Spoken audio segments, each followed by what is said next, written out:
Meine Welt, meine Meinung heute mit Weltredakteur Sebastian Vorbach. Schönen guten Morgen, Guten Morgen. Sebastian. Beginnen wir direkt mal mit deinem Aufreger des Morgens. Ja, wieder etwas aus der Rubrik Man glaubt es kaum aus diesen Koalitionsgesprächen. Das Handelsblatt hat am Wochenende berichtet, völlig unvorbereitet waren die Unionsverhandlungsführer und haben diverse Experten angerufen und um Rat gebeten.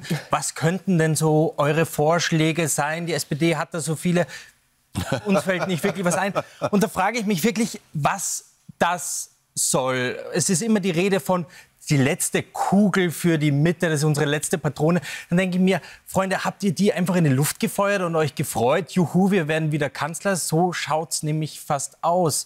Für die parteipolitische Mitte ist das vielleicht die letzte Chance, weil die gesellschaftliche Mitte, die geht brav jeden Tag arbeiten, liest Nachrichten und ärgert sich dabei, dass sie mehrheitlich für eine Änderung gestimmt hat und jetzt wieder ein dickes, fettes Weiter so mit ganz viel Schulden bekommen.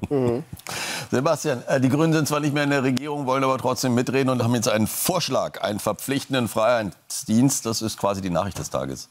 Ja, Freiheitsdienst verpflichtend. Klingt doch super. Für mich ein Oxymoron, denn Freiheit bedeutet für mich vor allen Dingen, dass man auch Nein sagen kann. Hier ein verpflichtender Freiheitsdienst, 6 Monate, zwischen 18 und 67 muss man den abhalten.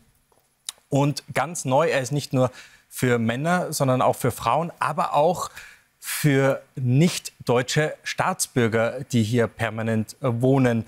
Und da frage ich mich schon, als Ausländer, den das betreffen würde, ich habe Wehrdienst bei mir zu Hause schon abgehalten. Das heißt, muss ich hier noch einmal ran. Ich zahle hier seit Jahren Spitzensteuersatz. Ist der Staat jetzt plötzlich der Meinung, ich muss nicht mehr arbeiten, er hätte mich lieber 6 Monate in einem Sozialdienst.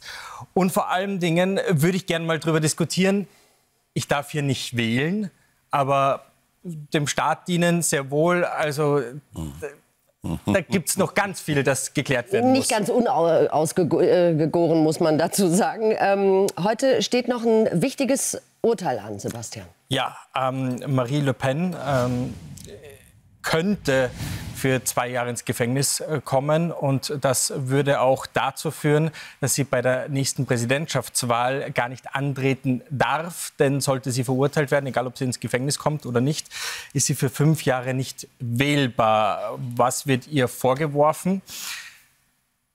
Im EU-Parlament Straßburg sind im Grunde genommen Parlamentsassistenten angestellt worden. Die werden dort auch abgerechnet, arbeiten aber in der Partei. Das ist Veruntreuung.